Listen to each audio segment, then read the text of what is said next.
السلام عليكم ورحمة الله وبركاته. إله ما هتسكله أو يسور تجري مانته لحي توم بلود كدب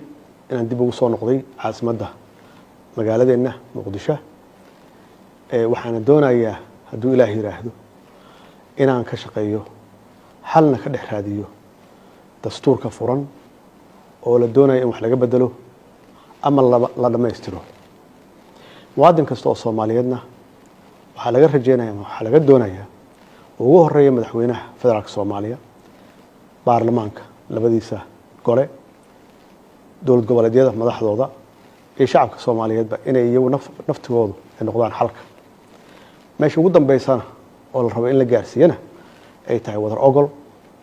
ay tahay in la ilaaliyo midnimada iyo wadajirka Soomaaliyeed ugu dambeynna waxaan kulligeena dan noogu jirtaa in la isku soo dhaweeyo dadka Soomaaliyeed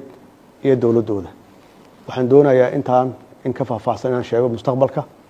waan idin la wadaagi doonaa haduu Ilaahay yiraahdo wassalaamu